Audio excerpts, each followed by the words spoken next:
Hello and welcome to Buddha and the Coach vlog powered by Soul Performance Academy. I am your host, Dan Mickle. The Buddha and a Coach is a weekly vlog dedicated to looking at the teaching of the Buddha in a coaching light. The Buddha and the Coach is proud to be sponsored by It's Called Normal Athletics. ICN Athletics makes the extraordinary ordinary through adaptive beach volleyball. Everyone should have an opportunity to enjoy and excel at that sport. And ICN offers the programs and the education to make it normal for adaptive athletes to play on any court.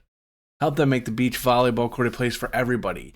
For more information, please visit icnathletics.com, and you can also make a donation on their website to this 501c3 corporation. Again, thank you to Dave and John and everyone involved with It's Called Normal Athletics. They're doing some great things out there. Please at least check out their website. Give them some likes, some shares, and show them some love. All right, we are on to lesson 24 of Buddha. And in this lesson, the Buddha says, even death is not to be feared by anyone who has lived wisely. Now, I know this may sound a little bit morbid for a coaching context, but I like to just change the words death and lived with defeat and train.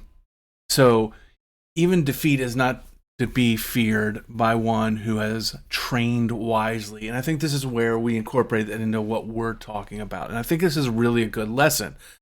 And I have no doubt that the Buddha would have been an amazing athlete. Probably. I don't know. But seriously, one of the problems that we run into a lot is we are so focused on the outcome base and the wins and loss that before we even begin the competition, we go in at a negative position. We go in fearful we're going to lose. We go in fearful we're going to embarrass ourselves or not live up to expectations. We have that performance anxiety. And that's actually one of the things that I see the most with my clients right now is performance anxiety, as I think general anxiety is off the charts for numerous reasons. Obviously, the pandemic and all that helped accelerate it. But we were on this path long before that. And I think that's because we train too much to look at the outcome. We train too hard for those wins, the medals, the qualifications, whatever your situation is, that we're scared of it. And we're in fear of losing all the time. But if we take the time and train and really focus on what we're looking at, how we are improving, how are we getting better, what are we doing, then we don't fear the outcomes of that. Sure, it'll still sting if we lose a match, we lose a game, but we know that we trained and worked hard on it. And I think that's going to lessen that sting a little bit. And I get it. We can sit here and talk about it. Well, how do we train for that? What's the point of competing if we're not focused on those wins? But it really is about the growth. Even as you train as a professional, it doesn't even have to be in the sports world. In whatever career, you train to get better at your craft. And the rest will follow. If you train wisely, and notice that I'm saying wisely and not hard, and we'll talk about that in a little bit. But if you train wisely, then those small victories will turn into bigger victories. You no longer are searching for the wins, for the successes, because they're going to come because you're training wisely. And why do I choose the word wisely? It's because we see a lot of people, and again, in the coaching world and talking about athletics, and pretty much any sport, we see people that can train hard all the time. They're there early, they stay late, they put in a ton of work and effort, but they're not training wisely. They're just putting in effort. They're not looking at how they can grow and become better.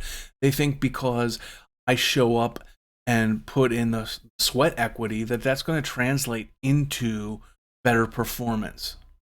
And that's not always the case because we're not training wisely. We're just going in there and looking like we're working, doing busy work, I guess, for lack of a better term. And part of that comes with we as a participant, not necessarily just the coach, but we as the participant in these sports need to know what we're training, how we're training, what our goals of the training are, instead of just going in there and saying, I want to be better, so I'm going to practice. I'm going to train so I can be better. I'm going to basketball practice so I become a better basketball player. That's great, but that's a little bit too broad, right? How are you training? What are you specifically working on? And here comes the broken record part.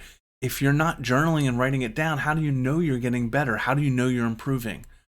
We skip such a key component to training, and that's logging and journaling and looking at what we are doing.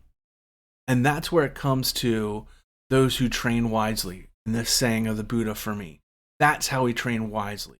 We train with a purpose, but we also train with a method to know that we're on path for our purpose, that we're doing what we need to do to reach the goals we want. And too many times we drop kids off at the gym, we pick them up after practice. Hey, well, how was practice? It was great. I worked hard. Worked hard doing what? What did you get better at? How did you leave the gym a better player than you walked in? And that's why we journal. We keep an eye on what we're doing. We can watch trends, but we see how we're progressing. We don't feel like it's wasted. We're just putting in this hard work and the time. We can see our progression. And then we don't have to fear defeat. Even defeat is not to be feared by one who has trained wisely. That's huge for me. We don't train wisely. We hope that our coaches and our instructors and those that are guiding it are doing that.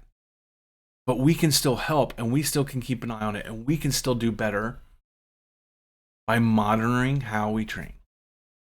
Every parent, every player I have that contacts me for help, one of the very first things I say are you willing to put in the work, even if it isn't in the gym? Are you ready to work on the mental game, but that's going to take some effort from you? And what I mean by that is you're going to be writing down some stuff. You're going to be journaling.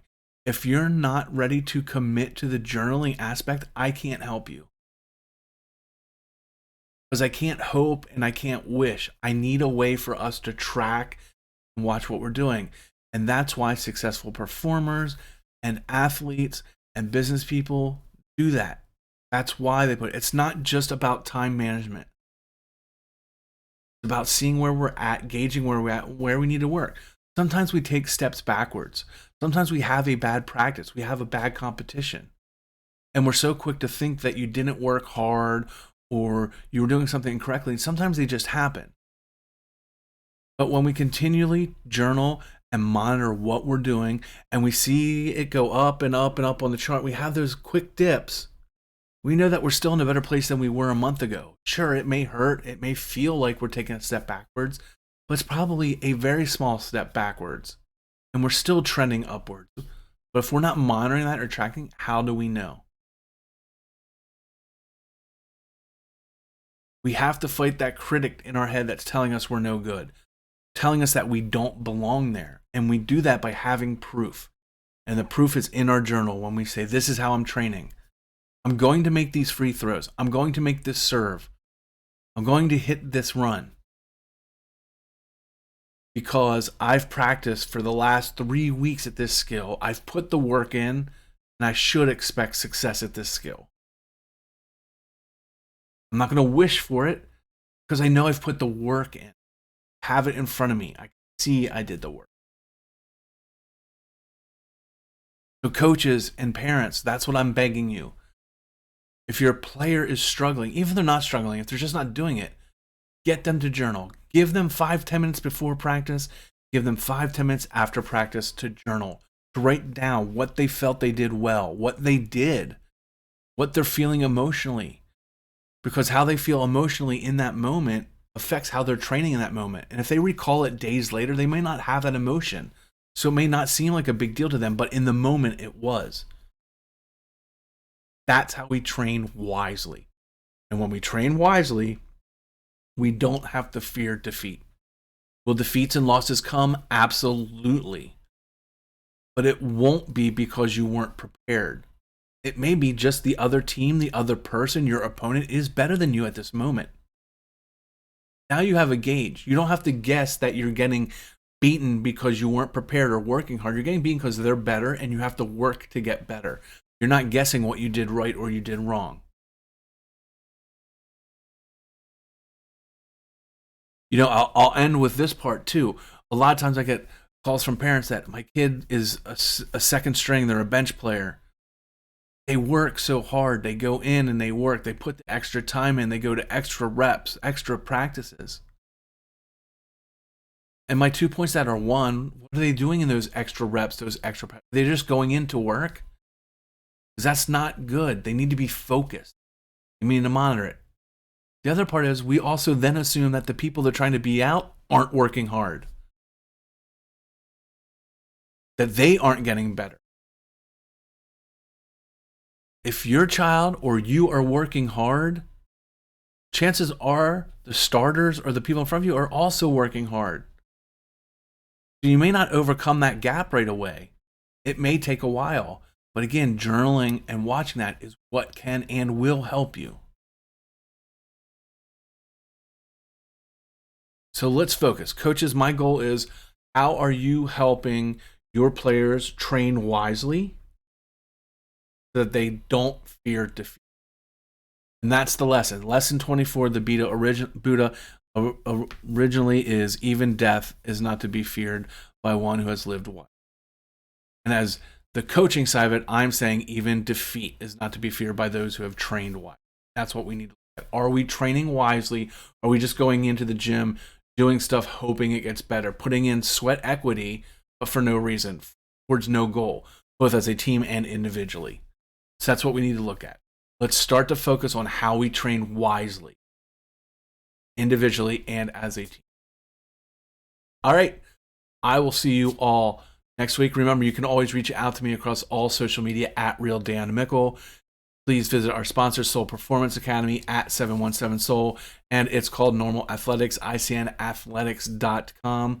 Hit that subscribe button wherever it is. I'm still no good at this.